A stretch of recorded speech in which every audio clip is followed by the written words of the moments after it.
ठीक है ना। तो माइटोकॉन्ड्रिया की अगर हम डिस्कवरी की बात करें तो एक्चुअली इसकी डिस्कवरी बेटा कोलिकर नाम के साइंटिस्ट ने किया था। किसने किया था? कोलिकर नाम के साइंटिस्ट ने किया था। और कोलिकर नाम के साइंटिस्ट ने बेटा डिस्कवर किया था किससे? काकरोच। तो काकरोच के स्ट्रेटेड मसल्स, काकरोच के स्ट्रेटेड मसल्स, और ये स्ट्रेटेड मसल्स कहाँ पाएंगे? Thigh muscles. कहाँ देखने को मिला था? Thigh muscles. ठीक, तो कोलिकर साहब ने कॉकरोच के थाई मसल से फर्स्ट टाइम माइटोकॉन्ड्रिया की क्या की थी? डिस्कवरी की थी। और उन्होंने इसको नाम दिया था क्या? शार्कोशोम्स। क्या नाम दिया था? शार्कोशोम्स। ठीक है, लेकिन एक्चुअल जो क्रेडिट ऑफ डिस्कवरी है ना वो जाती है फ्लेमिंग एंड अल्टमैन नाम के साइंटिस्ट। फ्लेमिंग एंड अल्टमैन नाम के साइंटिस्ट। फ्लेमिंग ने इसको नाम दिया फिला और अल्टमैन ने इसको नाम दिया बायोब्लास्ट। क्या नाम दिया? बायोब्लास्ट। ठीक है ना। लेकिन एक्चुअली जो टर्म माइटोकॉन्ड्रिया है वो प्रपोज किया था कार्ल बेंडा ने। किसने दिया था? कार्ल बेंडा नाम के साइंटिस्ट ने दिया था। बोला ना कि प्लांट और एनिमल दोनों के अंदर देखने को मिलता है, प्लांट और एनिमल्स दोनों के अंदर देखने को मिलता है, लेकिन एनिमल में बेटा this is called second largest cell organism. तो फर्स्ट कौन होता है? तो सिंपल सी बात है, न्यूक्लियस। कौन होता है? न्यूक्लियस हो जाता है। ठीक है ना। इसके साथ साथ इसको बहुत सारी चीज़ों के बारे में भी बताता है कि एक तरीके का डबल मेम्ब्रेन सेल ऑर्गेनेल्स। कैसा है? Double membrane cell organelles. साथ ही साथ इसको power house of the cell के नाम से जानते हैं। क्यों जानते हैं? क्योंकि एनिमल के अंदर this is the place where ATP formation takes place, मतलब एनर्जी का फॉर्मेशन यहीं पे होता है। ठीक है ना। ये भी एक तरीके का सेमी ऑटोनोमस सेल ऑर्गेनेल्स है, मतलब इसके अंदर भी बेटा ना खुद का जेनेटिक मटेरियल और राइबोसोम्स पाया जाता है। ठीक है ना, जिसकी वजह से बेटा ना ये क्या करते हैं? अपने सब एक्टिविटी को खुद से कंट्रोल कर लेते हैं, मतलब इसके लिए न्यूक्लियस पे डिपेंडेंट नहीं होते हैं। ठीक है ना। हायर क्लास में जब पढ़ेंगे ना तो इसको क्लियर कर दिया गया कि माइटोकॉन्ड्रिया के अंदर जो जेनेटिक मटेरियल और राइबोसोम्स होती है ना वो उसकी मदद से अपने 10% इसेंशियल प्रोटीन का फॉर्मेशन कर लेता है। 10% इसेंशियल प्रोटीन का क्या करता है? फॉर्मेशन कर लेता है। बट 90% इसेंशियल प्रोटीन की जो फॉर्मेशन होती है वो न्यूक्लियस के हेल्प से ही की जाती है। ठीक है ना। तो मतलब उसके लिए न्यूक्लियस की रिक्वायरमेंट क्या होती है? मोस्ट होती है। क्या हो जाती है? मोस्ट हो जाती है। अगर हम इसके डायग्राम को देखें ना बेटा, देखिए this is the outer membrane of nucleus. ठीक है, और इसकी आउटर मेम्ब्रेन जो होती है ना वो से सेलेक्टिव परमिएबल होती है। कैसी होती है? सेलेक्टिव परमिएबल होती है। मतलब इसके आउटर मेम्ब्रेन पर ना बेटा जगह जगह आपको क्या देखने को मिला जाता है? सेलेक्टिव प्रोटीन्स देखने को मिलते हैं बेटा। ये इसको मैं सेलेक्टिव परमिएबल बोला जाता है। मतलब it is a type of integral protein. एक तरीके का क्या होती है? इंटीग्रल प्रोटीन होती है जो केवल और केवल सिलेक्टेड चीजों को ही अंदर आने देती है। जैसे जब भी ग्लाइकोलिसिस होता है ना तो ग्लूकोज जो होता है वो पायरुविक एसिड में टूटता है, और पायरुविक एसिड जब इसके अंदर नहीं आएगा तो कभी भी क्रेब्स साइकिल या इलेक्ट्रॉन ट्रांसपोर्ट सिस्टम नहीं चलेगा। जब तक क्रेब्स साइकिल या इलेक्ट्रॉन ट्रांसपोर्ट सिस्टम या ऑक्सीडेटिव फॉस्फोराइलेशन प्रोसेस नहीं चलेगी ना बेटा तब तक एटीपी का फॉर्मेशन नहीं होगा। ठीक है ना। एटीपी के फॉर्मेशन के लिए जरूरी है कि पायरुविक एसिड इसके अंदर आए। ठीक है ना। तो पायरुविक एसिड को ये अंदर आने देता है। ठीक है ना। तो that is the selective permeable. तो ये पायरुविक एसिड को क्या करता है? अंदर आ जाता है। क्लियर है मेरी बात? ठीक है। बोला ना ये इसकी इनर मेम्ब्रेन है, लेकिन मैंने क्या बोला? इनर मेम्ब्रेन के अंदर ऐसे फिंगर लाइक प्रोजेक्शन डाल होती है। इस फिंगर लाइक प्रोजेक्शन को हम क्या बोलते हैं? इस finger like projection is called cristae. क्या बोलते हैं? क्रिस्टी। क्या बोलते हैं? क्रिस्टी के नाम से जाना जाता है। ठीक है ना। तो this one is the outer membrane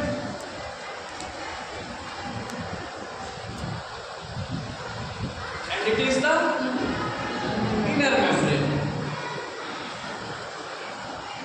ठीक है ना। और ये जो फिंगर लाइक प्रोजेक्शन हो गई दैट इज कॉल्ड क्रिस्टी। ठीक है ना। कभी कभी क्वेश्चन पूछा जाता है कि इनर मेम्ब्रेन को इनसाइड फोल्डिंग करने की जरूरत है क्या?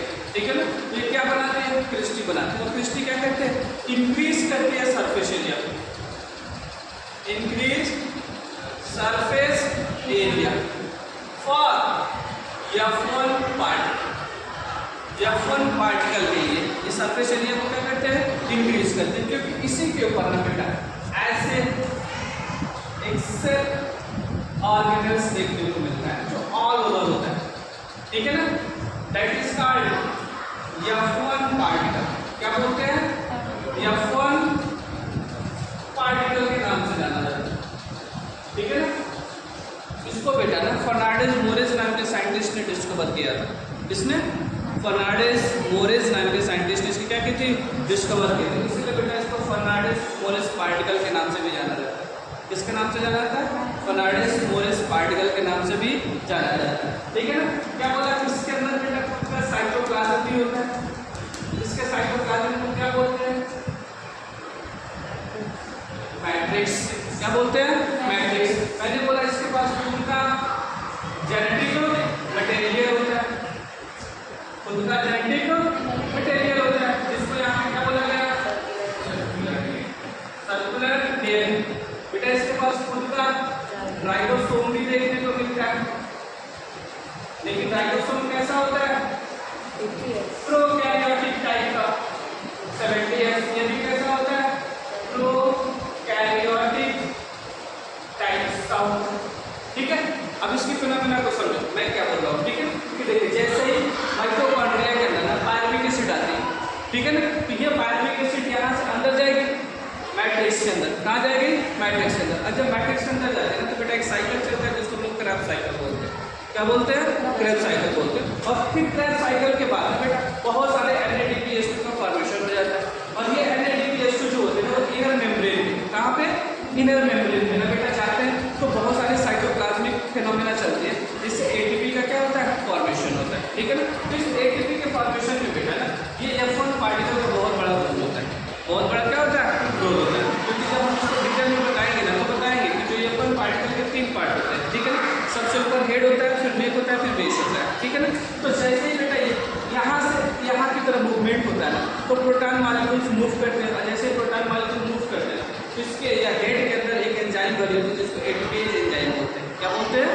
एटीपेज एंजाइम बोलते हैं। और ये एटीपेज एंजाइम एक्टिवेट हो जाती है।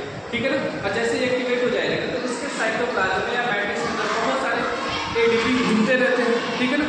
उस ADP को इनऑर्गेनिक फॉस्फेट से जोड़ के ATP का क्या करेंगे? फॉर्मेशन करा देंगे। ठीक है ना। तो यहाँ पे ATP का क्या होता है? फॉर्मेशन होता है। ठीक है। जब ATP का फॉर्मेशन हो रहा है F1 पार्टिकल की रिक्वायरमेंट बहुत ज़्यादा होती है। F1 पार्टिकल की रिक्वायरमेंट क्या होती है? बहुत ज़्यादा होती है। इसलिए नेचर ने इसको इस तरीके से डिजाइन किया है, इनर मेम्ब्रेन को इनसाइड फोल्डिंग क्रिएट कर दिया है, जिसको हमने क्रिस्टी बोला है। जो सरफेस एरिया को क्या कर रही है? बूस्ट कर रही है। ठीक है। जितना ज़्यादा सरफेस एरिया उतने ही ज़्यादा नंबर पे क्या पाए जाएंगे? F1 particle. और जितने ज़्यादा नंबर पे F1 पार्टिकल होंगे उतने ही ज़्यादा ATP का क्या होगा? फॉर्मेशन होगा। ठीक है ना। तो इसके अंदर ATP का क्या होता है? फॉर्मेशन होता है। इसलिए इसको power house of the cell के नाम से भी जानते हैं। ठीक है ना। याद रखना outer membrane is selective permeable. कैसी होती है? Selective permeable. क्या एनसीईआरटी में मेंशन किया है कि इसके ऊपर बेटा जो सेलेक्टिव परमिएबिलिटी प्रोवाइड करी है ना उसके लिए बेटा कोरिन प्रोटीन होता है। ये जो है ना दैट इज कॉल्ड कोरिन प्रोटीन। ठीक है ना। और यही प्रोटीन जो होती है ना वो पायरुविक एसिड को अंदर आने देती है। पायरुविक एसिड को क्या करेगी? अंदर। क्लियर है? कोई डाउट इसमें?